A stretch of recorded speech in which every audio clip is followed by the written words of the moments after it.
जहां पुरानी कहानियां हर पत्थर में जीवन फूंकती है और दिव्यता हवा में घुलती है, वहां शहरों के शोर से परे एक पवित्र धाम है। दोस्तों, स्वागत है आपका चित्रकूट धाम में, वो भूमि जहां श्रद्धा, प्रकृति और इतिहास एक साथ मिलते हैं। चलिए हमारे साथ इस अनंत आध्यात्मिक निवास के दिल में सफर करते हैं। जी हाँ दोस्तों, आप हैं चित्रकूट में। दोस्तों, आज मैं चित्रकूट के 2 दिन की जर्नी की पूरी जानकारी देने वाला हूँ। कहाँ रुकना है, कैसे आना है और क्या क्या स्थान का दर्शन करने हैं। तो चलिए बने रहिए मेरे चैनल के साथ अंत तक। तो दोस्तों, दुनिया के प्रमुख शहरों से चित्रकूट धाम करवी तक आप रेलवे माध्यम से आराम से पहुंच सकते हैं। करवी क्यों बोला जाता है? क्योंकि करवी उस जगह का नाम है जहां पे वो रेलवे स्टेशन बना है। वहां से चित्रकूट धाम थोड़ी दूरी पे है, तो इसे चित्रकूट धाम करवी कहते हैं। इस मनमोहक जर्नी में आपको रास्ते में बहुत बड़े बड़े अच्छे अच्छे पहाड़ मिलेंगे। और ये लिखिए, हम पहुंच गए चित्रकूट धाम में। चित्रकूट धाम करवी रेलवे स्टेशन पहुंचने के बाद आप ऑटो बुक कीजिए, जो कि आपको 2 दिन की जर्नी का 2000 रुपीज़ लेगा। ऑटो में बैठ जाइए और वो आपको 2 दिन में सारे जो मेजर पॉइंट्स हैं वो आपको दर्शन करा लेगा। सबसे पहले ऑटो लीजिए और पहुंच जाइए रामघाट। रामघाट पे के दर्शन कीजिए और वहाँ पे स्नान कर सकते हैं। अगर आप रामघाट में स्नान नहीं करना चाहते हैं तो एक नेचुरल वाटर पार्क है जिसको आरोग्य धारा कहा जाता है, आप वहाँ चले जाइए और वहाँ पे आरोग्य धारा में आप बहुत ही उत्साह के साथ नहाएंगे। काफ़ी मज़ा आएगा आपको। दोस्तों, मैं भी अपने परिवार के साथ गया था, काफ़ी यहाँ पे आनंद की अनुभूति किया। कई सारे फ़ोटोज़ लीजिए, वीडियोज़ बनाइए, काफ़ी मज़ा आने वाला है। तो दोस्तों, नहाने के बाद आप गीले कपड़े के साथ और अपने लगेज के साथ बढ़ चलिए अपने होटल की तरफ या आश्रम की तरफ, जो भी आप लिए हैं। हमने लिया था रामायणी कुटी आश्रम, जो कि सतना रोड पे है। दोस्तों, यहाँ पे अपना लगेज रखिए और थोड़ा सा इस आश्रम में आपको भक्ति भी देखने को मिलेगी, उसका आनंद लीजिए और चल पड़िए पेट पूजा की तरफ, क्योंकि सुबह के 7 बज चुके हैं तो आपको भूख भी लगी होगी। तो चलिए पेट की पूजा करते हैं। तो दोस्तों, यहाँ हमने एक थाली ली, जो कि होटल के बगल में ही एक रेस्टोरेंट है, और वहाँ पेट भर के भोजन किया और ऑटो के साथ हम निकल पड़े अपनी पहले डेस्टिनेशन पे, जो कि है गुप्त गोदावरी। हेलो फ्रेंड्स, तो हम गुप्त गोदावरी जाने के रास्ते में हैं और मैंने टिकट ले लिया है। टिकट का चार्ज है for adult they are charging 25 rupees and for kids between 3 to 12 they are charging 10 rupees. So here is the ticket. ये टिकट है हमारे पास। और दोस्तों, गुप्त गोदावरी 2 प्राकृतिक गुफाओं का समूह है, जिसमें से एक में एक छोटी 12मासी धारा बहती है। कहा जाता है कि यह भूमिगत नदी गोदावरी का ही एक हिस्सा है। गुफाओं के भीतर सीता कुंड भी है, जहां सीता देवी स्नान करती थी। यहाँ दोस्तों आपको राम दरबार, खटखटा चोर और गुप्त गोदावरी देखने को मिलेंगी। रास्ता बहुत संकरा है, तो आपको धीमे धीमे जाना होगा। अगर आपको हृदय से संबंधित कोई प्रॉब्लम है या सफोकेशन होता है तो आप यहाँ ना जाएं। वैसे मेरे साथ जितने भी लोग गए थे उनको कोई प्रॉब्लम नहीं हुआ। और ये देखिए, मेरे लेफ्ट हैंड साइड में ये राम दरबार है। तो यहाँ पे राम जी अब उस काल में बैठक करते थे। आगे चलते हैं। दोस्तों, ये दूसरी गुफा है, इसे पानी वाला गुफा भी कहते हैं। इस पानी का स्रोत एक रहस्य बना हुआ है। माना जाता है कि ये गोदावरी नदी का ही एक गुप्त मार्ग है, जो यहाँ से होकर गुजरता है। इसी कारण इसका नाम गुप्त गोदावरी पड़ा है। अंदर एक आपको मंदिर भी देखने को मिलेगा। दोस्तों, ये सेकंड पॉइंट में हम आ गए। यह महर्षि अत्रि और उनकी धर्मपत्नी सती अनुसुईया का प्राचीन आश्रम है। यहाँ पर मंदाकिनी नदी का उद्गम भी माना जाता है। यह स्थान अपनी शांति और प्राकृतिक सुंदरता के लिए जाना जाता है। दोस्तों, यहाँ जब भी आएँ यहाँ मोबाइल का नेटवर्क नहीं मिलेगा, आपको कैश लेके आना होगा। दोस्तों, वनवास के दौरान भगवान राम, सीता और लक्ष्मण चित्रकूट आए थे और सीता माता ने सती अनुसुईया से पतिव्रत धर्म की शिक्षा यहीं प्राप्त की थी।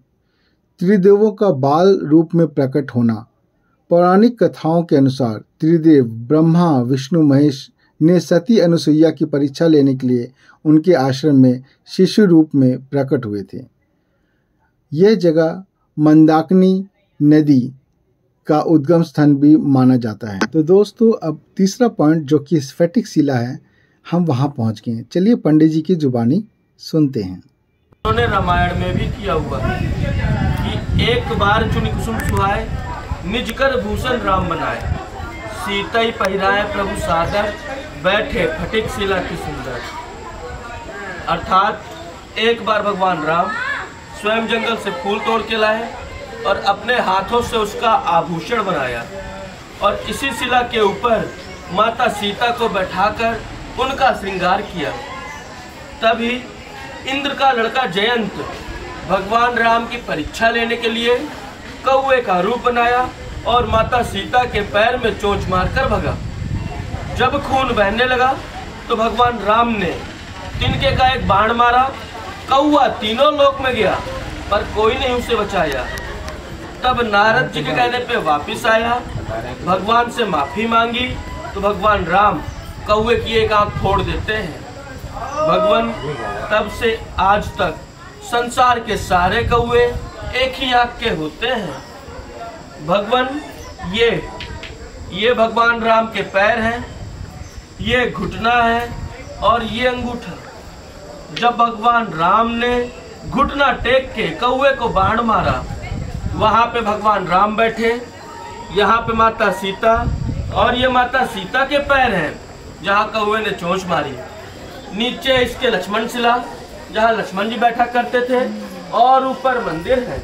तो दोस्तों, चौथा डेस्टिनेशन है जानकी कुंड। यहाँ माता सीता के चरण आपको देखने को मिलेंगे। अब बगल में मंदाकिनी नदी बह रही है। दोस्तों, इसके बाद आप आ जाइए रामानंदाचार्य द्वारा स्थापित मंदिर, जिसमें राम, लक्ष्मण, सीता और हनुमान जी आपको देखने को मिलेगा। इनका अद्भुत रूप आप देखेंगे और साथ में यहाँ पे भजन भी आपको सुनने को मिलेगा।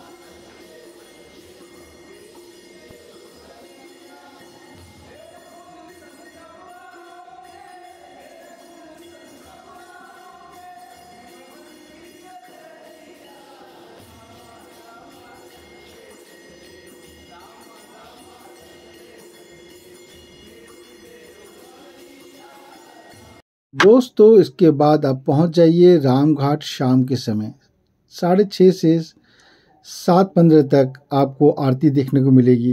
रामघाट चित्रकूट का सबसे प्रसिद्ध और पवित्र घाट है, जो मंदाकिनी नदी के किनारे स्थित है।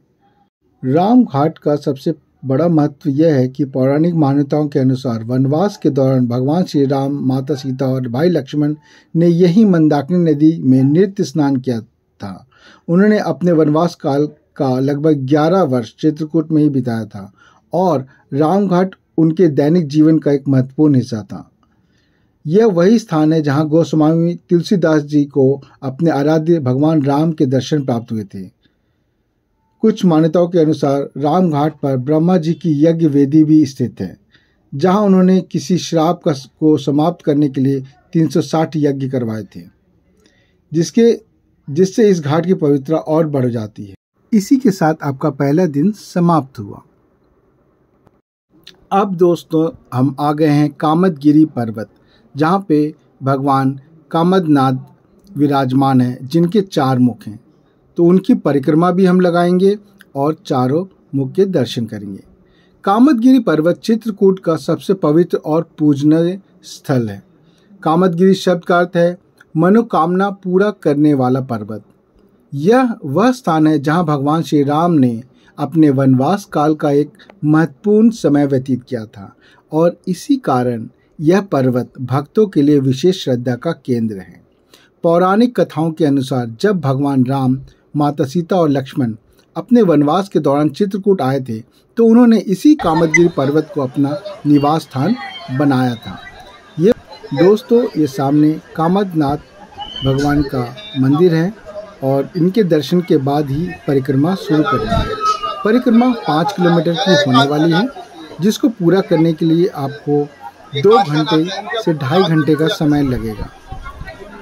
इसके बाद आपको रास्ते में कई तरह के मंदिर देवी देवता देखने को मिलेंगे और उसके बाद आप आ जाइए भरत मिलाप मंदिर। भरत मिलाप मंदिर चित्रकूट में स्थित एक पवित्र स्थान है, जहां भगवान राम और उनके भाई भरत का मिलन हुआ था। यह मंदिर कामरगिरी पर्वत पर स्थित है और इसे राम और भरत के प्रेम और भाईचारे का प्रतीक माना जाता है। यहाँ पे आपको राम और भरत के चरण चिन्ह भी देखने को मिलेंगे। कई लोग यहाँ पे पैसे दान में देते हैं। यह मंदिर भगवान राम और भरत का मिलन का साक्षी है। दोस्तों चरण चिन्ह आप देख सकते हैं यहाँ पे। तो दोस्तों अब हमारा लास्ट डेस्टिनेशन जो कि है हनुमान धारा। इसकी जर्नी करने के लिए दोस्तों आपको रोप वे की फैसिलिटी है। आप चाहें तो बोलेरो पिकअप चलती है जो कि 100 रुपीज़ पर पर्सन लेती है और आपको पहाड़ के ऊपर पहुंचा देती है। पहाड़ पे जाने के लिए आप रोप वे सबसे बेस्ट ऑप्शन है, जिसमें 160 rupees for adult and 120 rupees for kids between 3 to 10 years. दोस्तों रोपवे के अलावा आप पैदल सीढ़ियों से 700 सीढ़ियाँ पार करनी होंगी, तब आप यहाँ पे आ सकते हैं। और रोपवे से उतरने के बाद आपको थोड़ा और सीढ़ियाँ चढ़नी पड़ेंगी और यहाँ पे आपको हनुमान धारा के दर्शन होंगे। दोस्तों रामायण के अनुसार जब भगवान हनुमान ने लंका का दहन किया और अपनी पूंछ में लगी आग बुझाकर वापस आए, तो उनके शरीर में अत्यधिक ताप और जलन हो रही थी। इस अग्नि से उन्हें बहुत कष्ट हो रहा था। हनुमान जी की इस पीड़ा को देखकर भगवान श्री राम ने उन्हें एक विशेष स्थान पर जाने का निर्देश दिया। भगवान राम ने अपने बाण से एक चट्टान पर प्रहार किया, जिससे एक जलधारा निकली। यह जलधारा सीधे हनुमान जी की मूर्ति के चरणों पर गिरती है। इस शीतल जलधारा में स्नान करने या उसके नीचे बैठने से हनुमान जी को अपनी पूंछ की आग और शरीर की ताप से मुक्ति मिली और उन्हें अत्यधिक शांति प्राप्त हुई। इसी घटना के बाद इस स्थान को हनुमान धारा के नाम से जाना जाता है। यहाँ धारा का अर्थ जल का प्रभाव या झरना है। हनुमान धारा के दर्शन के बाद आपको लगभग 70 से 80 सीढ़ियाँ और ऊपर चढ़नी पड़ेंगी, जहाँ आपको सीता रसोई के दर्शन होंगे। माता सीता ने अपने वनवास काल में विशेषकर चित्रकूट प्रवास के दौरान भगवान राम, लक्ष्मण और कई ऋषि मुनियों के लिए भोजन तैयार किया था। यहाँ यह स्थान उनके सादगीपूर्ण जीवन और सेवा भाव का प्रतीक है। सीता रसोई में आपको मिट्टी के चूल्हे, चकला, बेलन और कुछ अन्य पुराने बर्तनों जैसे प्रतीकात्मक अवशेष देखने को मिलेंगे। ये वस्तुएं उस समय की पाक व्यवस्था और माता सीता के सरल जीवन शैली की याद दिलाती हैं। सीता रसोई केवल एक स्मारक नहीं, बल्कि वह माता सीता के त्याग, सादगी और सेवा भाव की कहानी कहती है। हनुमान धारा आने वाले हर श्रद्धालु के लिए यह एक अवश्य दर्शनीय स्थल है, जहां वे रामायण काल के उस पवित्र प्रसंग से जुड़ सकते हैं। दोस्तों ये वो स्थान है जहाँ पे 4 ऋषि मुनियों को सीता जी ने भोजन करवाया था।